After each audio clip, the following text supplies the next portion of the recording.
우리 살피는 시간 갖도록 하겠습니다. 오늘 나눠드린 유인물을 봐주시면요, 우리가 지난번에 살펴봤던 것처럼 하나님께서는 자연과 또 역사를 통제하신다, 이 사실을 살펴봤는데, 오늘은 특별히 이거보다 더 작은 범위로서 하나님께서 우리 개개인의 삶도 통제하신다, 이 사실을 살펴보도록 하겠습니다. 이 성경이요, 하나님께서 우리 각 개인의 삶의 과정들을 주관하신다라는 사실을 분명하게 보여주고 있는데, 자, 그 하나님께서 주관하시고 통제하시는 그 일은요, 언제부터 시작되느냐? 우리가 태어나기 전부터입니다. 우리가 태어나기 전부터죠. 그러니까 하나님이 우리가 태어나고 말 것을 결정해 주시는 거죠. 여러분과 저 가운데서 내가 태어나야 되겠다, 내가 스스로 결정하고 태어난 분이 있으시나요? 없죠. 심지어는 부모님도 지금 나를 태어나게 해줘야겠다, 그렇게 결정하고 태어나게 하셨습니까? 없죠. 그러면 내가 태어나는 걸 누가 정해주시는 건가요? 윗집에 있는 무당이 얘기하는 것처럼 삼신 할머니가 해주는 건가요?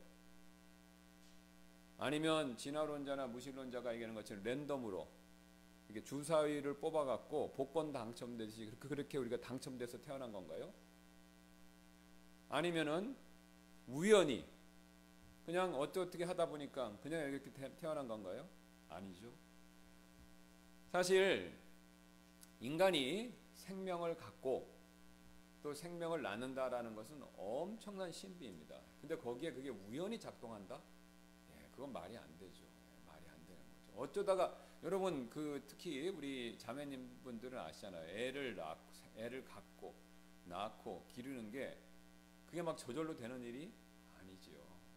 굉장히 섬세하고 굉장히 복잡하고 그 안에 신묘막측한 그런 보이지 않는 원리가 있는 걸 우리가 압니다. 그래서 동일하게 하나님께서 다른 그 어떤 존재도 아니고 하나님이 우리가 태어날 수 있도록, 우리가 생길 수 있도록 그렇게 이렇게 정해 주신 거죠. 거기 에레미야 1장 5절 보시면요, 내가 너를 뱃속에 짓기 전에 내가 너를 알았고, 그러니까 하나님이 에레미야라는 사람을 그 어머니가 수태하기 전부터 에레미야를 알았다는 거죠.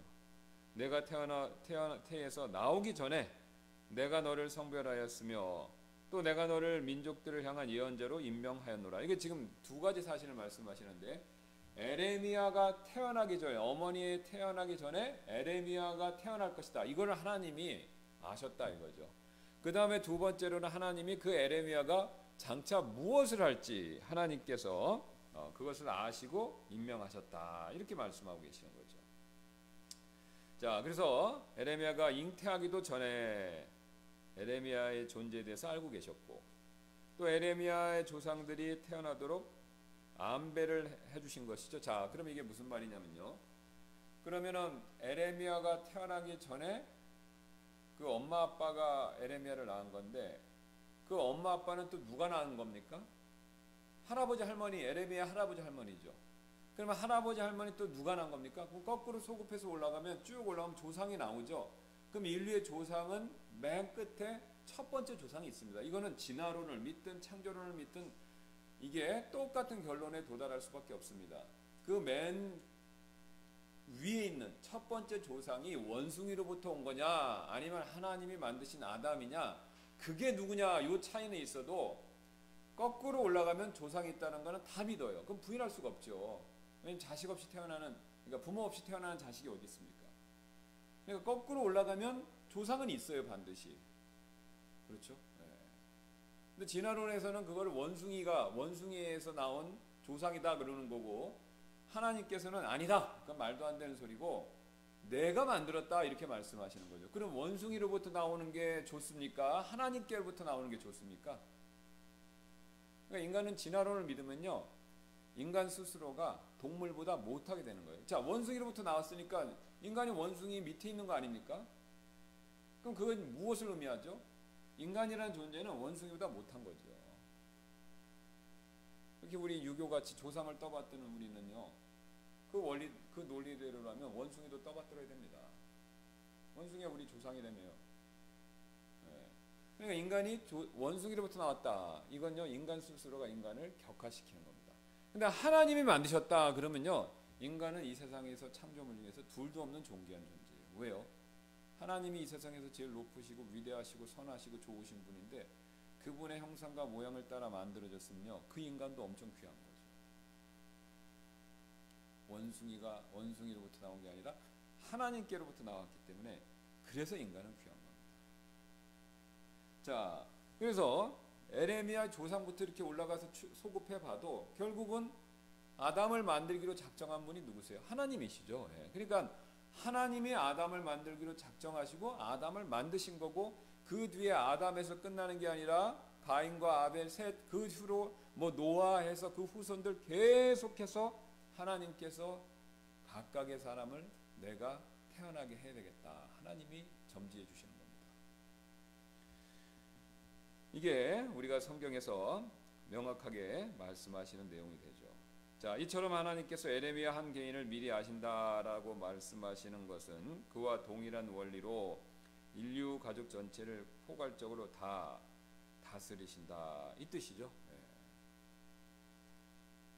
그럼 하나님이 정해서 태어나게 해주셨으면 그거를 누가 컨트롤하는 겁니까? 하나님이 컨트롤하시는 거죠. 그러니까 하나님이 우리 인간 개개인을 다 다스리신다, 이것을 명확히 보여주죠. 자, 그러므로 인간 출산의 전체 역사는 하나님의 통제 아래 있으며 하나님은 우리 각자를 잉태시키기 위해서 의도적으로 행동하신다. 여러분 참 신기하죠?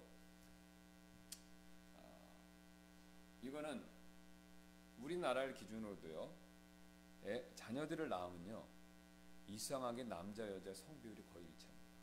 그거 참 신기해요. 근데 인류가 그게 계속 내려왔어요. 근데 우리나라 같이 유교문화권은 항상 누구를 선호합니까? 남자를.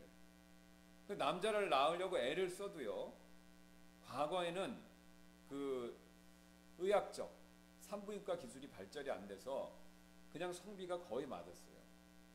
근데 지금은 이제 미리 뭐 초음파 검사를 한다, 뭐 한다 하고 뭐 임신이다, 중절이다, 뭐 이런 걸 다 하니까 태어나는 게 남자가 더 많고 여자가 이렇게 줄이게. 근데 사실 이게 줄어든 게 아니라 죽인 거죠.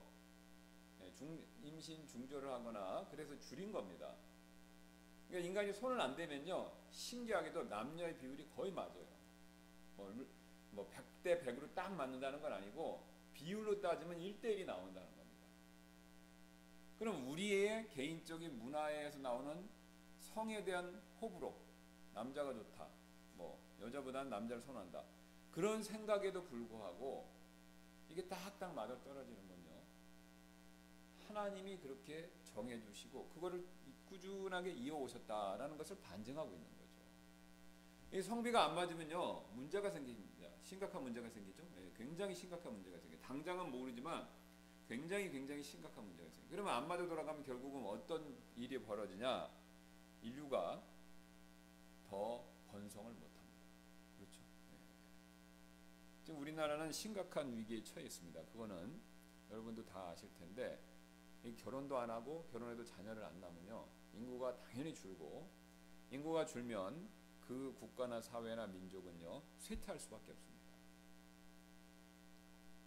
일단 전 세계적으로 놓고 보셔도 인구가 많으면요 그게 훨씬 더 여러 가지 면에서 장점이 있어요. 이게 공산주의의 영향을 받은, 사회주의의 영향을 받은 사람이 인간이 만들어낸 식량하고 인구수하고 비례해서 인간이 늘어가는 게 훨씬 많고 식량은 적으니까 식량을 늘리지 못하니까 사람을 줄여야 된다, 그래갖고 뭐 아주 심각하게는 전쟁부터 산화 제한까지 했는데 지금 그게 틀렸다는 게 입증됐잖아요. 우리도 잘 살아보세요 해서 산화 제한했지만 지금 이게 후유증으로 나오지 않습니까?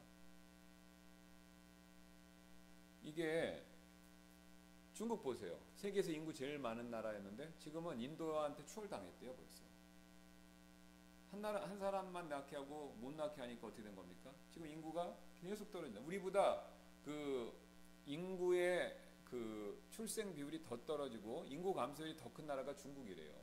물론 이제 중국은 워낙 많으니까 우리하고는 전체 수만큼에서는 압도하지만 비율은 우리보다 더 빠르다는 겁니다. 그러니까 그게 뭘 보여줍니까? 사람들이 그런 생각이 틀린 거죠. 성경은 분명히 전쟁, 기근, 그 다음에 그 기타 재난을 제외하고는 하나님께서 평화롭고 안전된 자연 상태에서는요, 다 사람들에게 필요한 먹을 것들을 공급하십니다. 다 공급해 주세요. 그러니까 인류가 지금까지 살아남았죠. 무슨 음모론자들 주장처럼 인간이 살아남기 위해서는 더 많은 식량이 필요하고 인구수가 줄어야 된다. 그래서 인구를 줄여야 된다. 라는 그런 음모론자의 얘기에 따르면 지구 역사가 지금과 달라야 되는데 그렇지 않습니다. 지구의 인간의 그 인구수는요, 어떤 어려움과 전쟁이 있었음에도 불구하고 계속 증가하고 있어요. 그런데도 전체 인류가 굶주리고 있습니까? 아니죠. 물론 굶주리는 국가와 국민들도 있지만 북한 같은 경우 그건 자기들이 잘못해서 그런 거지, 평범한 상황 가운데서는요 다 자기가 먹을 것은 먹고 살고 있습니다. 아마존의 밀림에서 아니면 에스키모 같이 북극권에서 무엇을 먹고 무엇을 입고 사느냐, 그 차이는 있을지 모르겠지만 먹고 사는 문제에 있어서는 다 해결을 본다 이거죠. 근데 이제 인간이 그걸 안 믿고 엉뚱한 방법을 하니까 결국은 인구 절벽의 재앙이 찾아오고 있는 겁니다. 자, 이건 무엇을 결국 반증하느냐? 하나님이 사람 각자의 삶을 특히 출생과 관계돼서 그거를 조절하고 계시다. 이런 걸 여실히 보여주는 거죠. 여러분, 만약에 인간이요 태어날 때 성별을 조작할 수 있는 기술까지 갔다고 생각해 보세요. 그렇게 돼갖고 성별을 막 조절하면 어떻게 될까요?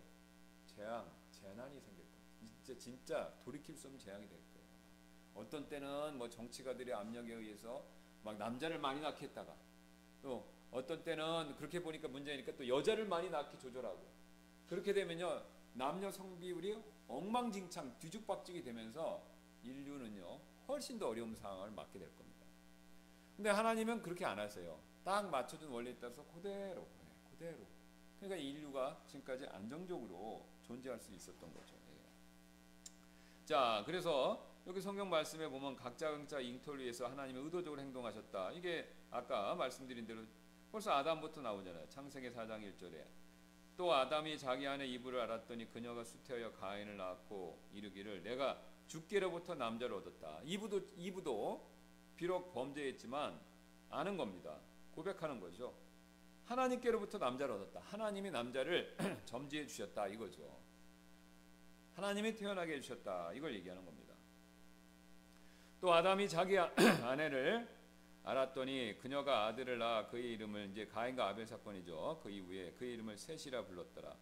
이는 그녀가 이르기를 하나님께서 가인이 살해한 아벨 대신에 다른 씨를 내게 정해 주셨다. 누가 정해 주셨다고요? 하나님이 정해 주셨다. 이렇게 분명히 얘기하고 있죠. 자, 그 다음에 뭐 너무 잘 아는 내용이죠. 우리 이스라엘 백성과 관계에서 놓고 봐도 마찬가지입니다. 여러 번 말씀드렸지만 이스라엘 백성을 하나님 만드신 이유는 샘플입니다. 샘플, 본보기. 하나님을 섬기는 민족을 만들자. 이게 하나님의 프로젝트였죠. 자, 그래서 하나님이 이제 이렇게 만드셨을 때 이렇게 말씀하십니다. 이집트에 내려간 내 조상들이 70명이었으나 이제는 주 내 하나님께서 너를 하늘의 별들 같이 많게 하셨느니라. 그러니까 하나님이 복을 주셔서 이스라엘 백성들이 번성했다 이거죠. 근데 하나님은 이스라엘 백성만 사랑하는 것이 아니라 이스라엘 백성이 아닌 이방인들도 사랑하시는 거죠. 그러니까 그 이방인에는 우리도 포함되어 있기 때문에 우리도 사랑하셔서 하나님께서 우리가 이렇게 번성하게 만들어 주신 겁니다. 시편 113편 9절도 마찬가지입니다. 그분께서 수태하지 못하던 여자로 하여금 집을 지키게 하시고 자녀들의 기쁨이 넘치는 어머니가 되게 하시는도다. 너희는 주를 찬양하라. 하나님이 정해주셔서 아이들이 태어난다. 이렇게 얘기하죠.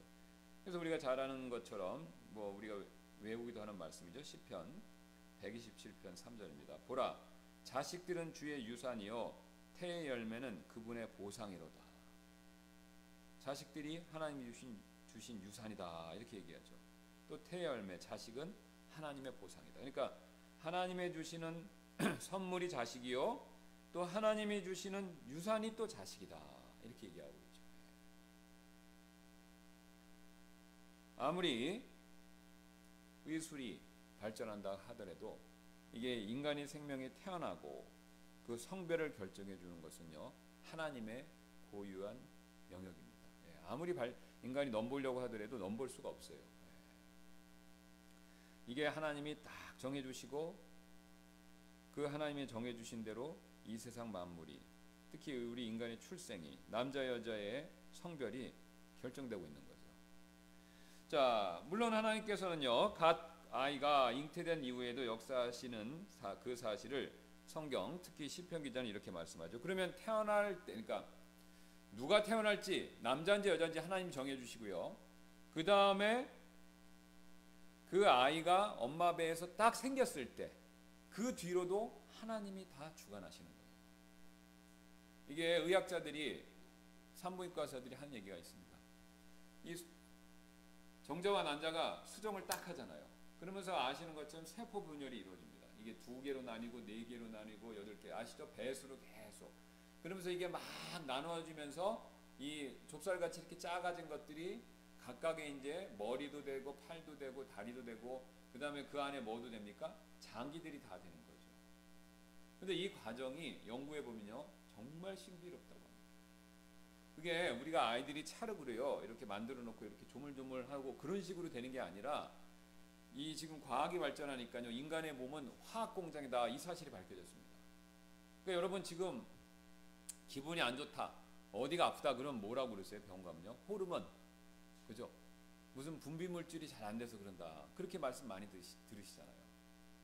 그리고 여기가 아프다 그러면 무슨 신경의 통증 물질, 뭐 이런 얘기 하시잖아요. 그러니까 지금 인간의 몸에서 우리 몸이 움직이고 작동하고 우리 건강이 유지되는 것이 그냥 되는 것이 아니라, 눈에 안 보이는 호르몬, 화학 물질이 조화를 이루면서 한다는 거예요. 그 화학 물질이 조화를 이루는 것을 한방에서는 그걸 이제 기다, 기다 이렇게 표현하는 거고, 이제 그 서양의학에서는 그걸 들여다보고, 아, 이게 이런 호르몬 같은 화학 물질들이 서로 얽히고 설켜서 반응을 하기 때문에 이렇게 되는구나, 그걸 다 알아낸 겁니다.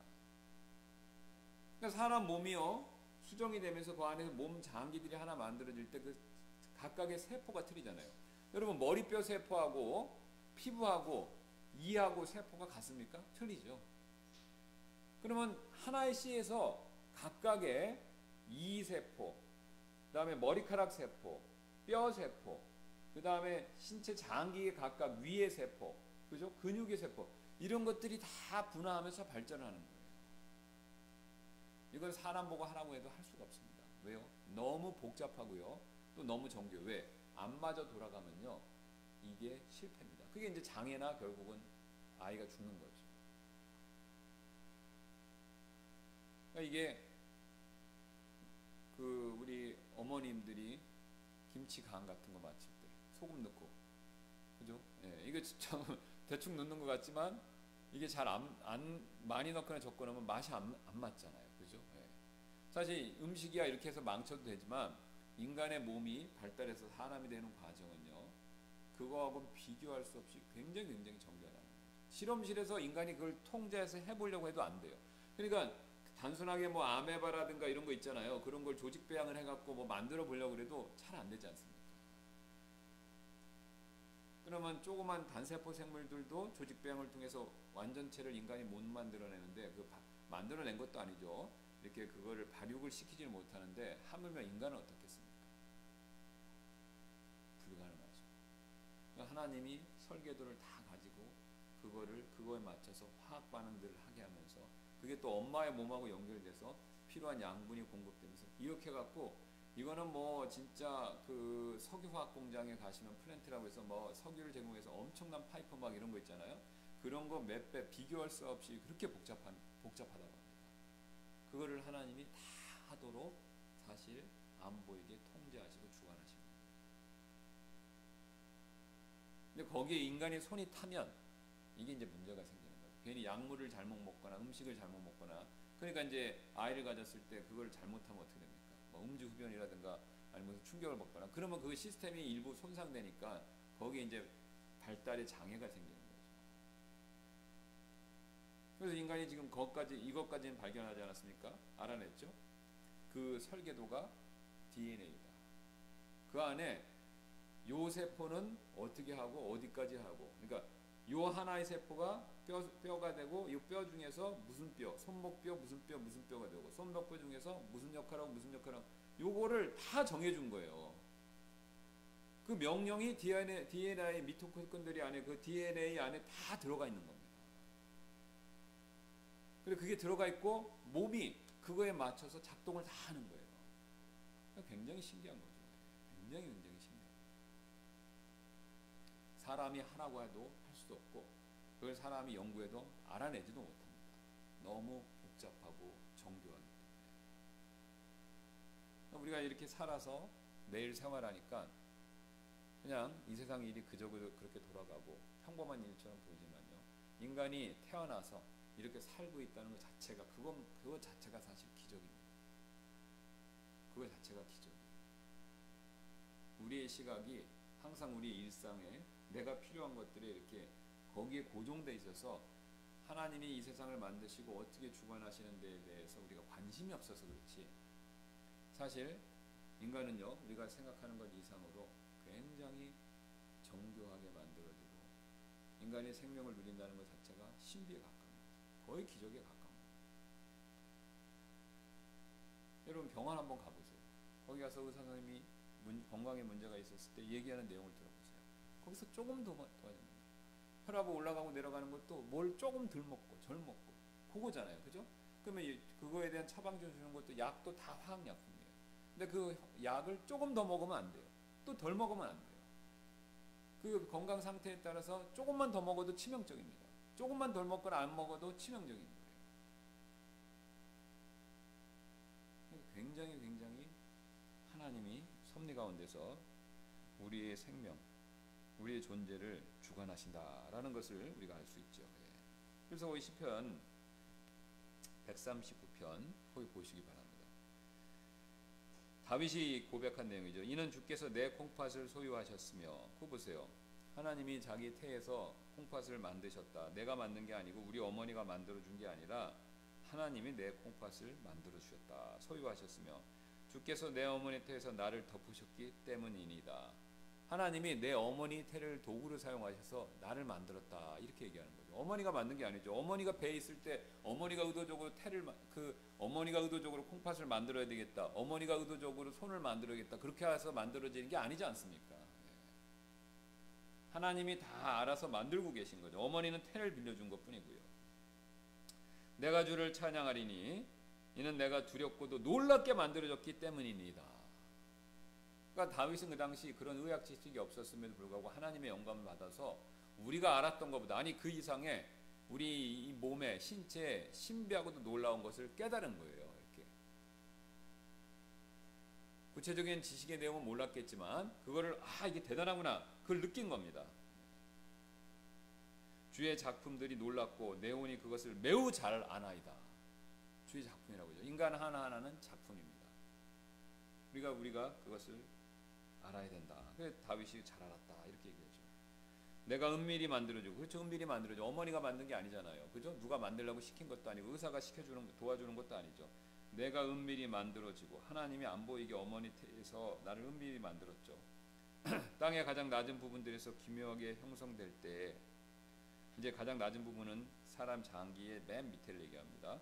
기묘하게 형성될 때 나의 실체가 주께로부터 숨겨지지 아니하였나이다. 그러니까 나의 그 생명의 출생과 내 그 태아가 발육하는 과정이 하나님이 그걸 다 하시고 하나님께서 그것을 드러내시고 다 하셨다 이거죠.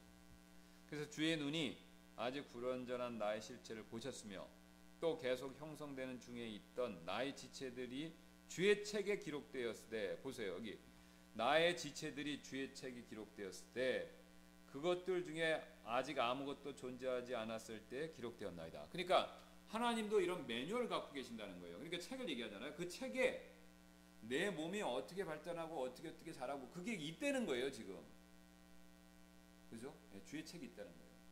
그러니까 성경에 계시록에 하늘에 하나님의 책들이 나옵니다.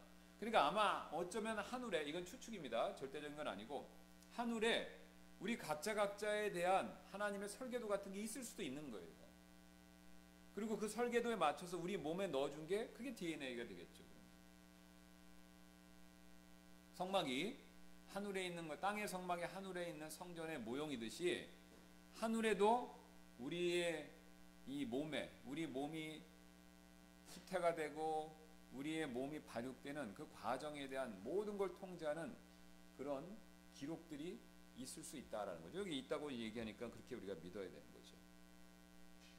그것들 중에 아직 아무것도 존재하지 않을 때 기록되었나이다. 그러니까 내가 생기기 전에 그런 매뉴얼이 있었고 내가 생겼을 때 그 매뉴얼대로 그대로 되었다는 거죠. 여러분 이걸 보시면 굉장히 과학적이지 않습니까? 성경이 굉장히 어떤 분들은 그래요. 성경 믿으면 미신이다.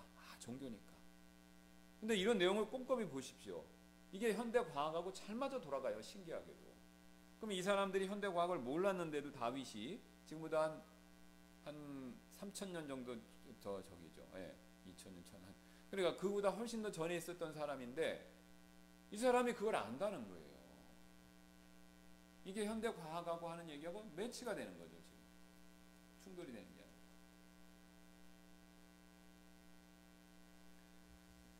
자, 그러므로 우리는 인간으로서 우리의 존재 자체가 하나님께 주신 생명의 선물에 빚지고 있습니다. 더욱이 우리는 하나님의 섭리에 의해서 우리 개개인이 되었습니다. 그렇죠? 그러니까 우리가 이 세상에 이렇게 태어난 것 자체 또 이 정도의 건강을 누리는 것 그 자체 이게 하나님의 은혜이고 선물이다. 여러분 이것만 생각하면요 아무리 이 세상에 어려운 일 만나도요 극단적인 선택 쉽게 못합니다. 그렇죠? 내가 살아가는 게 은혜면요 내가 아무리 힘들어도 나 스스로 죽어야 되겠다 그런 생각을 못하죠. 내가 지금까지 사는 것만 해도 하나님 은혜인데 그러면 은혜니까 감사하는 마음을 살게 되고 그러다 보면 어려움이 있어도 더 잘 견디죠. 여러분 감사를 잘하면요 어려움도 잘 견딥니다. 원망과 불평이 많으면요 어려움을 잘 못 견뎌요. 이스라엘 백성이 광야에서 보여준 거죠. 그러면 어디부터 감사해야 되겠습니까? 우리의 오늘 성경 말씀 출생부터 내가 이렇게 존재하는 거 그거 자체부터 하나님이 섭리로 다 이렇게 태어나게 해주셨다. 우리 부모님을 통해서 우리 부모님의 태를 사용하셔서 이렇게 나를 태어나게 해주시고 내가 이런 건강을 갖고 이렇게 살게 해주셨다. 이것부터 우리가 확실하게 알고 또 믿어야 감사하는 삶을 살 수가 있습니다. 그리고 우리가 그렇게 감사하면요 우리의 삶이 더 복된 거죠. 감사 많이 하는데 더 삶이 엉망이 됐다. 그런 분 제가 한 분도 보지 못했습니다. 특히 하나님께 사람한테 감사하면 이용당할 수도 있어요. 그죠? 북한은 아바이 수령한테 감사하잖아요. 그죠? 예. 근데 그거는 이용당하는 잘못된 감사고 하나님께 감사하는 건요. 하나님께 감사하는 것은 진정으로 우리를 행복하고 복되게 만들어 줄 수 있다라는 것이죠. 자, 시간이 되었기 때문에 오늘 여기까지 하고 마치도록 하겠습니다. 제가 잠깐 기도하고 마치겠습니다. 감사합니다. 하나님께서 오늘도 우리에게 성경 말씀을 통해서 우리의 태어나기 전부터 내가 태어날지 또 내가 어떻게 잉태가 되고 내 몸이 어머니의 태에서 모태에서 어떻게 그것이 발달돼서 이렇게 나올지 그것마저도 하나님이 다 통제하시고 또 하나님이 조종하셨다라는 사실을 살펴보았습니다. 우리는 그냥 거저 태어나서 그냥 의미도 없이 목적도 없이 그렇게 막 사는 것 같지만 그렇지 않습니다. 하나님이 보이지 않는 섭리와 손길을 통해서 우리의 삶을 통제하시고 주관하시고 또 우리가 이렇게 살아가는 것 자체가 하나님의 선물이다라는 것을 우리가 성경 말씀을 통해서 올바르게 깨달을 때 알을 때 그것을 믿을 때 우리의 삶에서 감사가 넘치고 또 그 감사함이 나에게 더 큰 유익으로 돌아온다. 이 사실을 우리가 명심함으로써 하나님 앞에 늘 감사하고 우리가 하나님을 더 의지하고 또 하나님께 순종하는 저희 모두가 되도록 하나님께서 우리를 이끌어 주옵소서. 하나님께서 함께 주신 것에 대해서 감사드리며 모든 말씀 예수님의 존귀하신 이름으로 기도드렸습니다.